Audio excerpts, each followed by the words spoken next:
welcome. Thank you. This episode of Unbossed and Unbothered, we are glad to be able to interview the notorious Nikita Ross.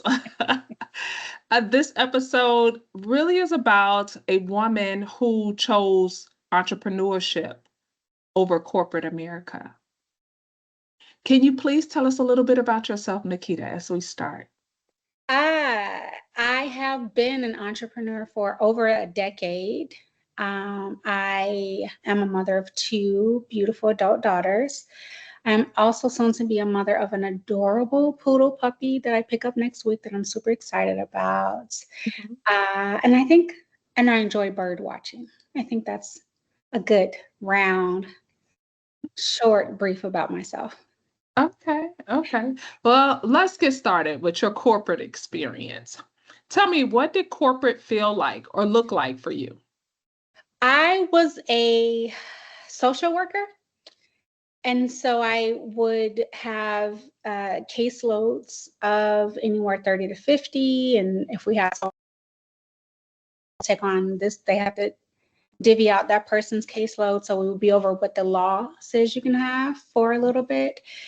So corporate looked like for me going into an office Monday through Friday, uh, 7:30 to 5-ish, because you don't get paid for some of those breaks. You get paid for that lunch, but some of those breaks you don't get paid for. And then you got traffic. So corporate was Monday through Friday, long days. That's what that looked like for me. When did it start to feel like it was out of alignment? Oh, that's such a good question. I would say, hmm,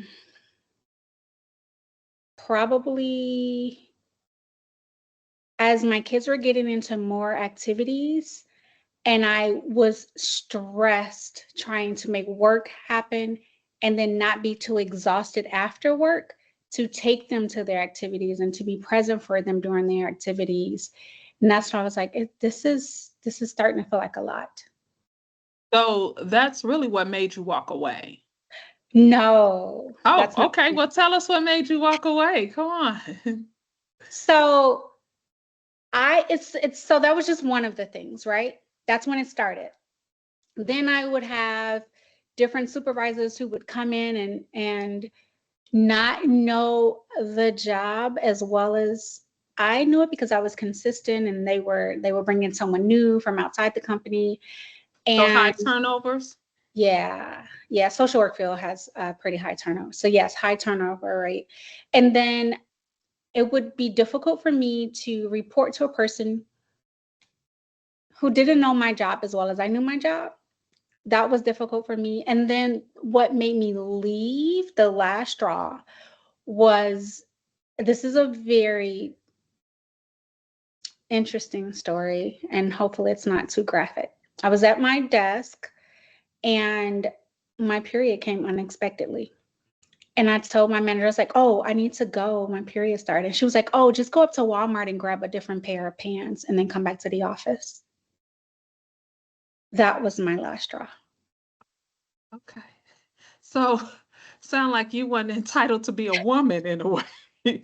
Were you talking to a woman? You I said was talking she. to a woman. So she very much so understands. Yes. Um, what emotions came about when you was making that decision? To leave or when Mhm. she denied me to. um Oh, the whole entire, because that was your yeah. reasoning for leaving. So all of it. So the emotions that I had when she told me to go to Walmart but come back to the office was I felt almost like a child. I'm an adult. I need to go home and take care of what just happened, but I wasn't allowed to.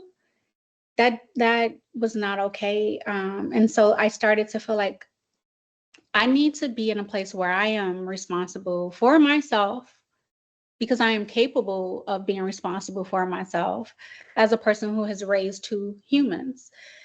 And so the thing is, though, that sounds good, but it can also be very scary, which it was to transition from I know I'm getting this paycheck every 2 weeks. I know that my hours are guaranteed. I know that money's going to come in. I know I have health insurance, dental, vision, I know I have a retirement plan to, okay, no safety net. Here we go. And I'm starting this business. How long do I have to pour into it before I start to reap the benefits?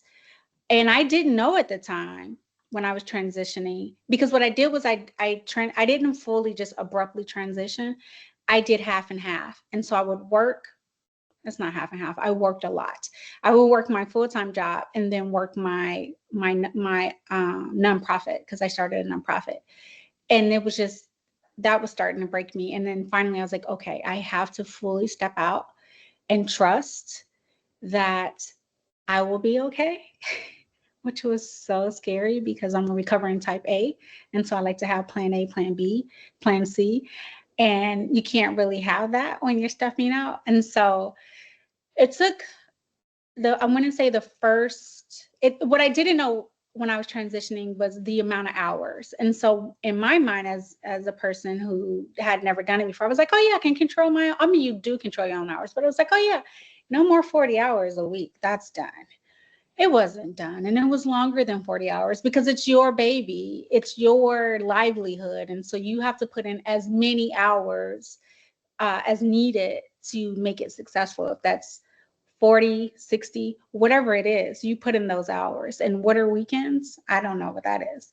Right. And so that was the beginning. And then also I had poured in for a while. Like I had to pull from my retirement to pour into it and pour into it. When I say a while, I want to say 2.5 to 3 years before I started reaping the benefits. Thank goodness I had my retirement to pull from, to fall back on.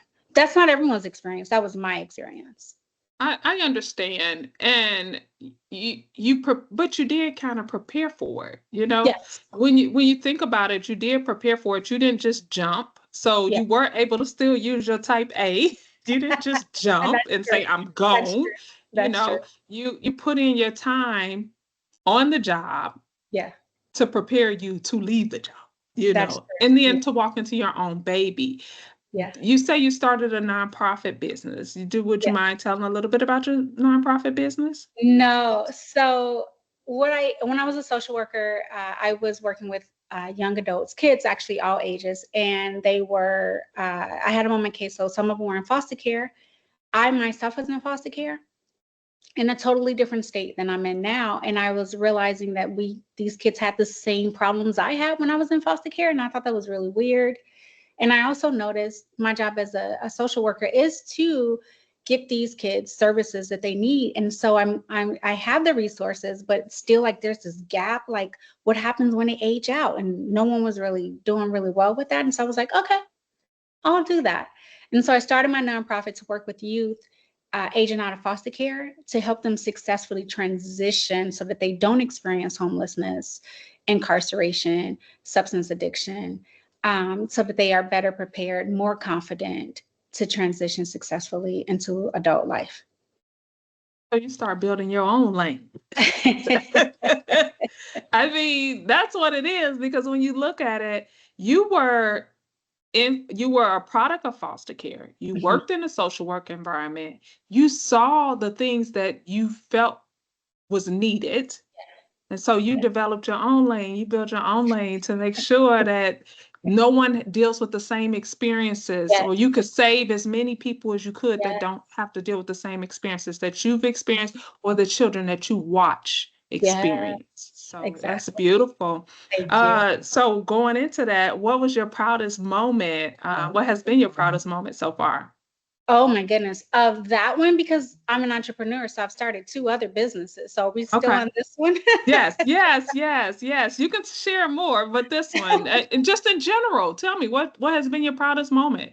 So for this one in particular, so working with kids, when I was starting, I would go into what I call group homes. It's where several kids in care are housed together to live. And I would go into the group home and I would do this exercise it's called your retirement party exercise. And it's the prompts are, you are 65 or 60, or you tell me what age you're going to retire, but you're 60, 65.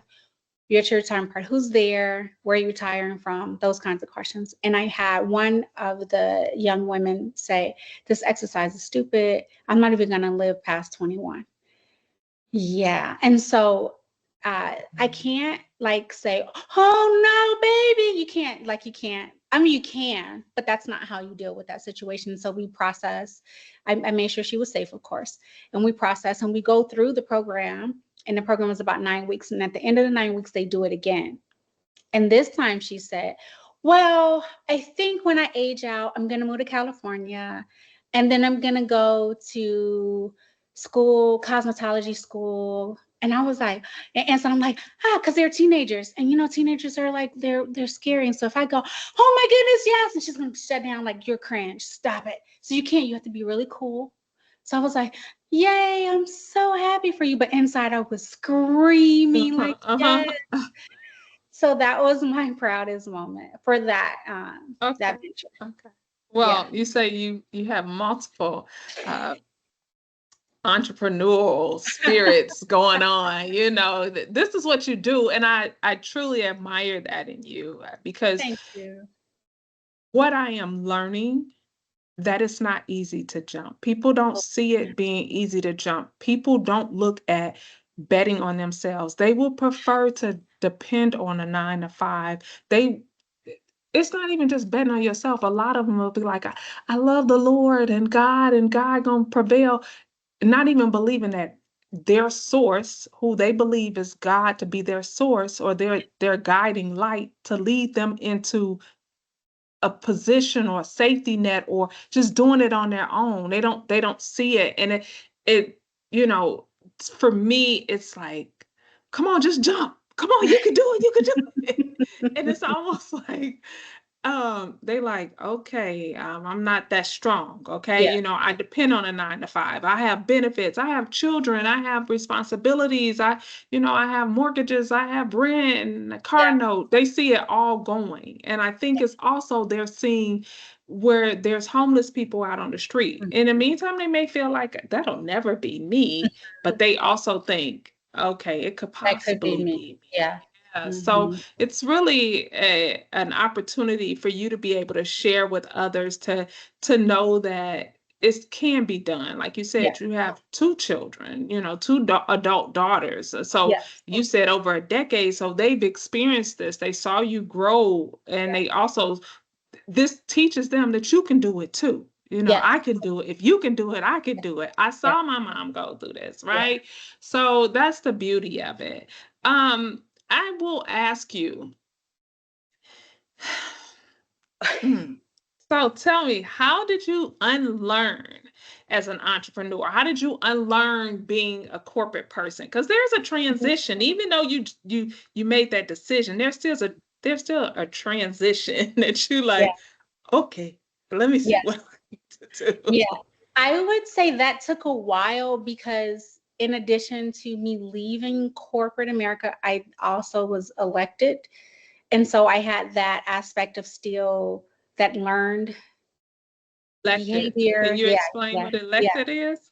Oh, I'm sorry. I'm elected. I was an elected official. I'm sorry. Oh, Yeah, yeah, yeah. And so I still had that aspect of learned. And so I would say it took a while. One of the things that helped me unlearn was, I will say, the freedom of I didn't have anyone to report to. I didn't have anyone monitoring me or micromanaging me. And so when I would get dressed for meetings, I was like, do I want to wear, is this appropriate? And I was like, wait a okay. minute, do I want to wear this? And so it was like little things like that of like, baby, wear what you want to wear. What is professional? What does that mean? Like, do you? And so it was like a slow transition, realization. It wasn't like a aha moment. It was just like little moments here and there. Does that make sense? Or I would say, oh, all my meetings have to be at this time. And it's like, says who? Who says that? And then so those kinds of things. And I was I like, like that. oh, I is free. Good one. Good one. So that was the unlearning. It wasn't really a structural unlearning. It was just like little bits at a time. Okay. Yeah. Okay. Beautiful. Okay. So tell me, what does peace and freedom feel like now? Because Oh you kind of broke it into I is free. my. So I Oh, would say it's this it's and it's funny. I sometimes get into this my type A and I'm like, I have to do these things, I have to do these things. And then I say, Nikita, again, you make your own schedule, relax and breathe. And I have to sometimes remind myself. So that's what that feels like. It's like, oh yeah, I make my own schedule. So it feels peaceful, like a load has been lifted. And then it also hits me when I'm talking to friends and I'm like, oh, let's plan something. And they're like, oh, my vacation time. And I was like, and it always, and I'm like, oh yeah, yeah. Yeah, you have to. I don't, and I haven't because it's been over a decade, and so I always forget. Or someone's trying to plan something with me, and they're like, "What about this time?" And I was like, "Oh, my boss is pretty cool. She'll let me do it. We're okay." Because right, and I'm so my boss. it's right. I was like, "She's pretty cool. She'll understand. She'll let me take off." Right. So it's that piece that just that I didn't realize I didn't have a name for it when I was in corporate. Is like this I don't know the word for it, but like this something that when you manage your when you have your own time, I think that is priceless. When I my time is my time. Does that make sense? Yes, yes, yes. And that I'm always praying like God, Jesus, Buddha, Allah, spirit guides, guardians, everybody, please don't ever let me get to a place where I have to sell my time. I don't want to do that. Not because when I'm doing my work, I feel like I'm deciding how and when I want to be compensated for my time versus when I'm punching the clock, it just feels it's a total for me. That's my experience. Everyone's experience is different. Some people don't feel that way. But for me, the freedom of being able to decide when, where, and how, it just freedom. That's the word I know for now. It's freedom. Nikita, this series is called Unbossed and Unbothered. So the point of the series is to encourage other people. So I know you emphasize that it's for me, for yourself when you say for me, but it's to encourage someone else to do it. They can do it as well. And that's really the point that I want to hone into is your time is valuable. Yes. We only have a certain amount of time on this earth. Oh, come on. And unfortunately, we all have to die. Mm-hmm. Yeah. And we don't know what day. We don't know when. We don't know. Yeah. So why not use my time that The I way. have Mm-hmm. the way I want to? Yes. You're Yes. not hurting anybody. You're Mm-hmm. not putting anybody under the bus. Yeah. you, Yeah. you're not looking at life like, oh, I don't want to do anything ever again. You Right. know, that's Right. not what you're saying. What you're saying is, my life is valuable. My Yes. time is valuable. What I put out into this earth is valuable. Yes. What I Exactly. sow will grow. Really Yes. and truly, what I sow will grow. Yes. And it's up to me to sow it. Yes. So I need to be Can I speak on that healthy. part? The so Yes. Yes. so yes. Uh, I would say how I said I never want to go back, and I always pray that I don't have to go back. And anyone who is considering, I'm always very realistic. My friends are also entrepreneurs because you start to hang birds of a feather, right? You hang around people, and there's ebbs and flows, and that's even in corporate America, business. That's just the structure of business, and so it's going to take um, where before you didn't really have to, if you're working for someone, you don't have to worry about the ebbs and flow of the business because that company managed their savings so that if things they could still pay you. You have to you That's now on you, and so you have to make sure you manage your finances well so that when that ebb comes in and business may slow down for temporarily for whatever reason, you are okay. And not to say, oh no, I need to run back to my job, but to say, this is normal. I have prepared for them. Again, I'm type A. I have prepared for this, so I will adjust accordingly, and that's going to mean something different for each business structure. But not, I don't want to give the opinion of, oh, it's roses every day. I love it. I don't ever want to go back, and nothing is perfect. Nothing is, but it's 100% worth it. Does that make sense? It's worth betting on yourself, right? Yes. Mm-hmm. We give our jobs 100%. Yep. If you go back to what you mentioned in the beginning, it was like, okay, I can go to work, I'm exhausted, I'm giving them 100%. But Yes. do I have the same 100% to give to my children when they have an event? Mm-hmm. Do I have Exactly. the same 100% to give to myself? Exactly. Because I deserve 100%. If I don't Yes. get 100%, I'm no good for nobody, right? Exactly. But we will Exactly. push. We will push. We will push. Um, One of the other things that I want to delve into is all the experiences that you've had and stepping out. What is something or an affirmation or some guidance that you would give other Black women in choosing entrepreneurship? I would say one, I like what you said about investing in yourself, knowing that you are just as worthy to deserve that time and dedication as that person.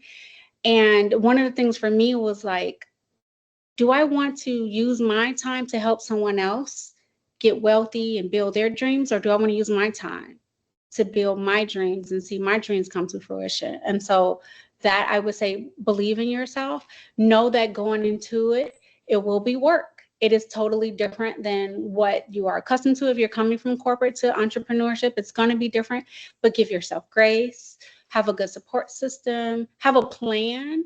Some people can do it willy nilly, not me, type A. For fellow type A's, have a plan. But it can be done. And if when things get rocky, because they will, that is all businesses have rocky times. That's just normal. When things get rocky, give yourself grace. Don't give up. Just keep going. Keep going. Okay. Trust and have faith that things will get better.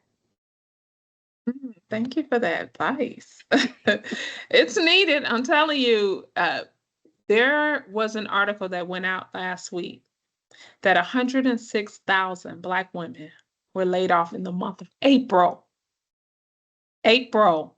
I didn't Now, know you that know that Black women, yes, are the most Black educated. women are the most educated, Hmm. hold the highest amount of PhDs and doctoral degrees. Hmm. Yep. I did 106,000. not know that. So,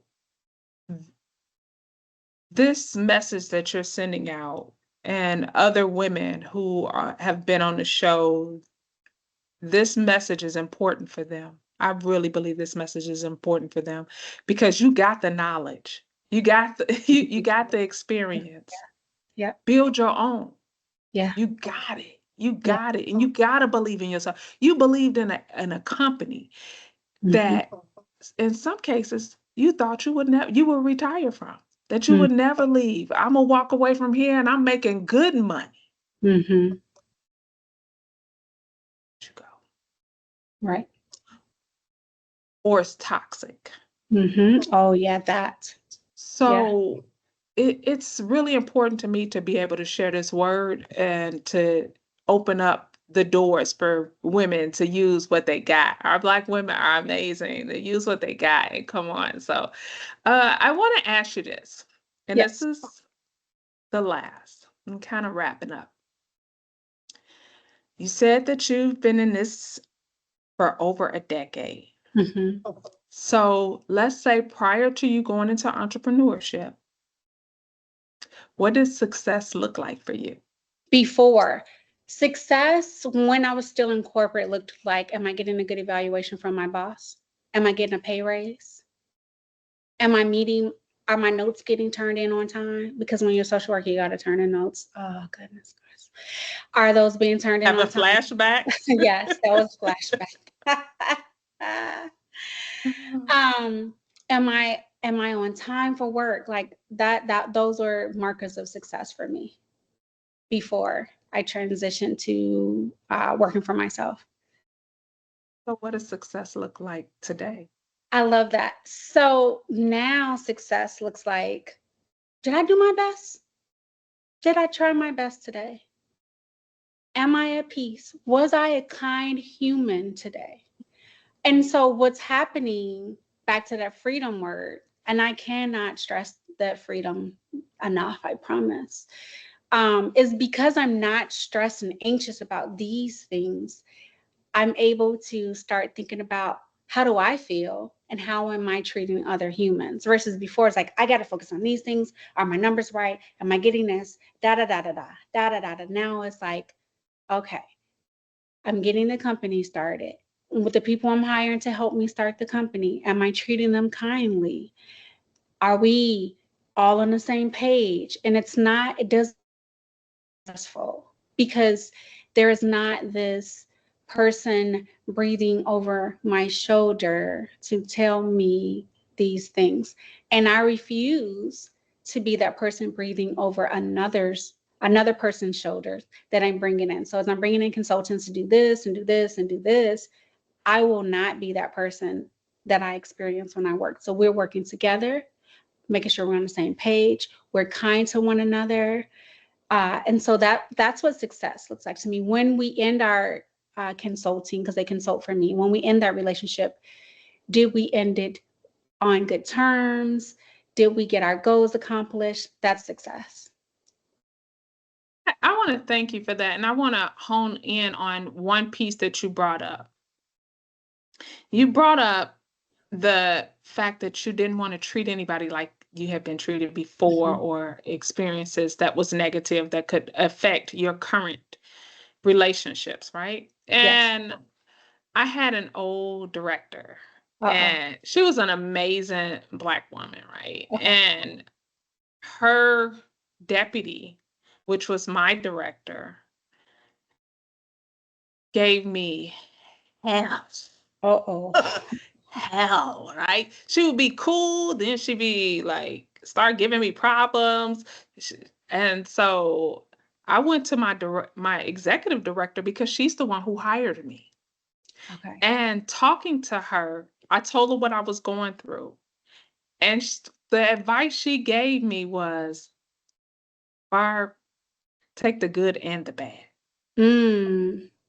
The good, because the woman, the deputy, she had knowledge. She was, Mhm. I think where her reasoning behind attacking me is because the executive director hired me.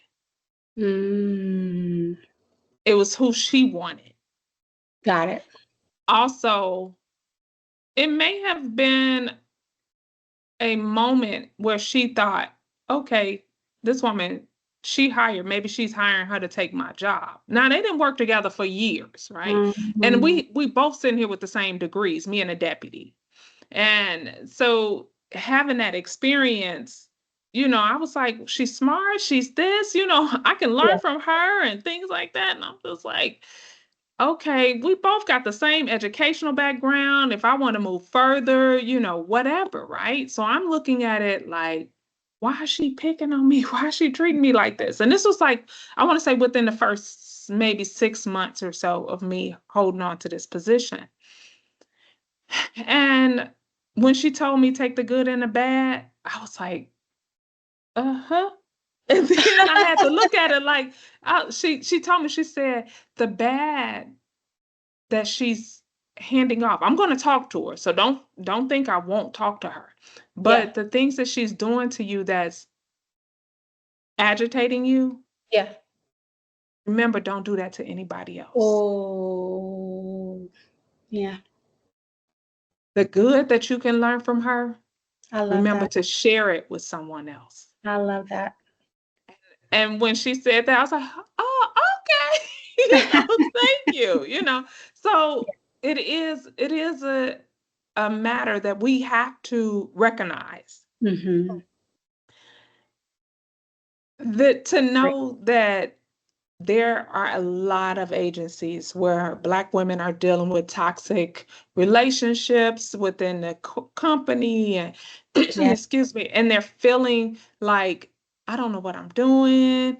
When they know they have the experience, when they know they have the the Yeah. education, they know they've been doing it for so long, and they made to feel a certain way, and I hate to see that.